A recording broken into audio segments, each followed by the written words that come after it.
ಎಲ್ಲರಿಗೂ ನಮಸ್ತೆ.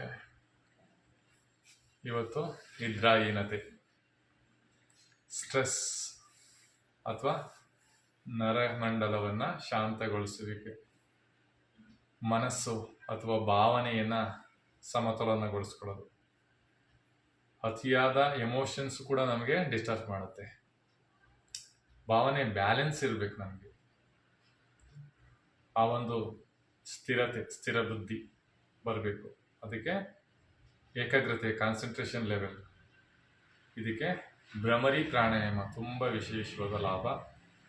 ನಿದ್ರೆ ಯಾರಿಗೆ ಬರಲ್ವೋ ಇವರು ದಿನ 5 ಸಾರಿ ಮಾಡಿ. ಲೋ ಬಿ ಪಿ ಇರೋರು 3ಕ್ಕಿಂತ ಜಾಸ್ತಿ ಸಮಯ ಮಾಡಬಾರ್ದು. ಇದನ್ನು ವಿಧಿ ಹೀಗೆ: ಹೆಬ್ಬೆರಳಿಂದ ಈ ಕಿವಿಯ ಕವಟವನ್ನು ಮುಚ್ಚಿ ತೋರ್ಬೆರಳನ್ನು ಹಣೆಯ ಉಬ್ಬಿನ ಮೇಲೆ ಇರಿಸಿ, ಉಳಿದಂಥ 3 ಬೆರಳುಗಳನ್ನು ಕಣ್ಮೇಲೆ ಇರಿಸೋಣ. ಶ್ವಾಸವನ್ನು ಮೂಗಿಂದ ತುಂಬಿ ಹಮ್ಮಿಂಗ್ ಸೌಂಡ್, ಗಂಟ್ಲಿಂದ ಸೌಂಡ್ ಆಗುತ್ತೆ. ತುಟಿಯನ್ನು ಮುಚ್ಚಿರ್ತೀನಿ. ಶ್ವಾಸ ಶಬ್ದ ಮೂಗಿಂದ ಹೊರ ಹೋಗ್ತಾ ಇರುತ್ತೆ. ಶ್ವಾಸವನ್ನು ತಗೊಳ್ತೀನಿ. ಇನ್ಹೇಲ್,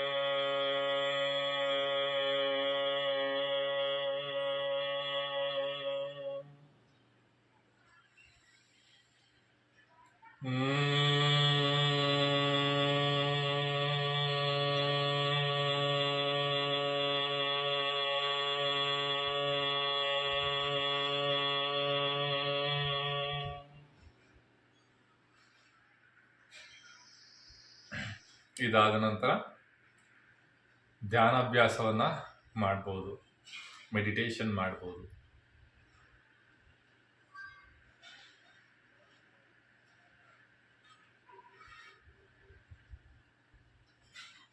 ಹೀಗೆ ಅಭ್ಯಾಸ ಮಾಡ್ತಾ ಮಾಡ್ತಾ ಇದ್ರ ವಿಚಾರವನ್ನು ಇನ್ನಷ್ಟು ತಿಳಿತಾ ಹೋಗೋಣ.